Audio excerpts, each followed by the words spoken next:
मैं आपके प्रेम को प्रणाम करता हूं, पर गारंटी इस बात की क्या है कि दूसरी बार भी समझ में आ जाएगी। लेकिन मैं पढ़ रहा हूं, आपको प्रणाम करता हूं। हंसी मजाक अपनी जगह है कि भले बिखरे स्वयं का घर, ये कीमत कौन देता है? अगर बेखौफ जीते हो तो हिम्मत कौन देता है? सिपाही और सैनिक ही रहे बांधे कफन सर पर, बताओ छोड़कर इनको शहादत कौन देता है?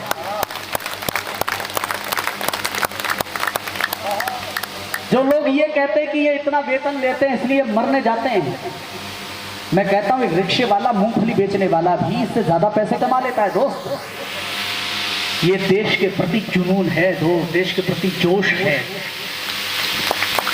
देश के प्रति समर्पण है। और मैं उन बदतमीज राजनेताओं से कहना चाहता हूं, मेरी पंक्ति का समर्थन करना। मैं छंद पढ़ता हूं, पहला निवेदन कर रहा हूं, सुने कि राजनीति जनता में हीन भावना भरेगी, दीप शौर्य शक्ति का जलाने कौन जाएगा। मैं आपसे कहता हूं, आप परिवार के लोग अपने बेटों को भेजना बंद कर देंगे और यही बदतमीजियां रहेगी कि राजनीति जनता में हीन भावना भरेगी, दीप शौर्य शक्ति का जलाने कौन जाएगा। और नई पीढ़ियों में सींचते घृणा रहे तो भाव राष्ट्रभक्ति का जगाने कौन जाएगा। और नई पीढ़ियों में सींचते घृणा रहे तो भाव राष्ट्रभक्ति का जगाने कौन जाएगा। कि सैनिकों की कार्यवाही पे लगे जब प्रश्न चिन्ह, ऋण मातृभूमि का चुकाने कौन जाएगा। और जान से वालों उठाना महोत्सव कि सैनिकों की कार्यवाही पे लगे जब प्रश्न चिन्ह, ऋण मातृभूमि का चुकाने कौन जाएगा। हम अपराधियों का हौसला बढ़ाएंगे तो सीमा पर प्राण को लुटाने कौन जाएगा। कि हम अपराधियों का हौसला बढ़ाएंगे तो सीमा पर प्राण को लुटाने कौन जाएगा। देश करे मान किंतु वो भी राजनीति में है, सैनिकों के अपमान पे जो अड़ा हुआ है। देश करे मान किंतु वो भी राजनीति में है, सैनिकों के अपमान पे जो अड़ा हुआ है। कितना भ्रमित है वो ये भी नहीं जानता कि भारत तो बलिदानों से ही बड़ा हुआ है। कितना भ्रमित है वो ये भी नहीं जानता कि भारत तो बलिदानों से ही बड़ा हुआ है।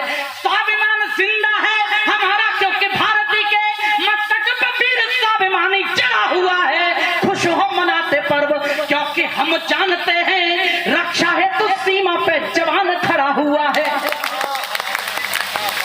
खुश हो मनाते पर्व हम जानते हैं रक्षा हेतु सीमा पे जवान खड़ा हुआ है। सैनिकों के शौर्य पे न कोई प्रश्न चिन्ह, यदि ठाने शत्रु को ये जड़ से उखाड़ देते हैं। सेना का रंग समझना चाहते हैं दोस्त? सत्ताएं आती जाती हैं लेकिन निर्णय करने वाला बताता है कि देश का रंग और रूप क्या होगा। लोग कहते हैं अच्छे दिन नहीं आए, तो सबका तरीका अपना है। किसी बेरोजगार को आप रोजगार दे दीजिए, उसके अच्छे दिन आ गए। किसी सरकारी कर्मचारी को अफसर बना दीजिए, उसके अच्छे दिन आ गए। आप राहुल गांधी जी की शादी करा दीजिए भाई, तो सबके अच्छे दिन अलग अलग तरीके से हैं। कहां चले अच्छे दिन वाली तलाश नहीं, आपको हमको भी कोई टेंशन नहीं है, पेमेंट हो चुका तुम समझ जाओ। लेकिन एक बात बोल रहा हूं, ये आपके हमारे भाइयों और बेटों की बदौलत है जो सेना में है। आजादी के 75 वर्षों में यह पहली बार था कि चीन की सेना को डोकलाम से वापस जाना पड़ा। यह है भारतीय सेना। और अगली बार तालियां उठाना दोस्त, पार्टीवादी होके नहीं, देश के होकर सोचना। यह देश का गौरव है। तालियां इसलिए उठाइए कि रूस में और यूक्रेन में जब युद्ध चल रहा है और उस समय निकलने का कोई रास्ता नहीं है, तो यही भारत का तिरंगा है जिसने न केवल हमारे बेटों की जान बचाई बल्कि दूसरे देशों के लोग भी तिरंगा झंडा दिखाकर बच के भागते हुए नजर आए। इस सैनिकों के शौर्य पे न कोई प्रश्न चिन्ह, यदि ठाने शत्रु को ये जड़ से उखाड़ देते हैं। कोई दो दो हाथ करना भी यदि चाहता तो एक बार में ही भूमि पे पछाड़ देते हैं। कोई दो दो हाथ करना भी यदि चाहता तो एक बार में ही भूमि पे पछाड़ देते हैं। कोई माया मातृभूमि पे कुदृष्टि डालता तो ऐसे आईनों के चेहरे बिगाड़ देते हैं। और एक पंक्ति उपमा दे रहा हूं दोस्त, नई नहीं है, बहुत पुरानी है, लेकिन मेरा कहने का सलीका है, रोमांच पैदा हो जाए तो अपने बेटों के लिए आकाश पर तालियां उठाना कि कोई माया मातृभूमि में पेट को दृष्टि डालता तो ऐसे आईनों के चेहरे बिगाड़ देते हैं। वंशज भरत के हैं, सामने हो सिंह के भी, खेल खेल में ही जबड़े को फाड़ देते हैं।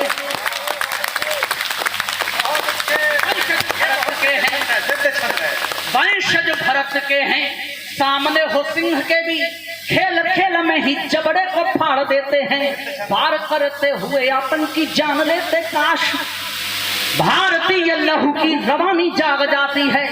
पार करते हुए आतंकी जान लेते काश, भारतीय लहू की रवानी जाग जाती है। आतुर जो मातृभूमि पे चढ़ाने शीश, क्रांतिकारियों के शौर्य की कहानी जाग जाती है। आतुर, मैं तो मुंबई से लौटा तो मुझे मिल गया एक रास्ते में, मैंने कहा जी क्या करते हैं आप? बोले लघु उद्योग है। अरे मैंने कहा करते क्या है? बोले बम विस्फोट।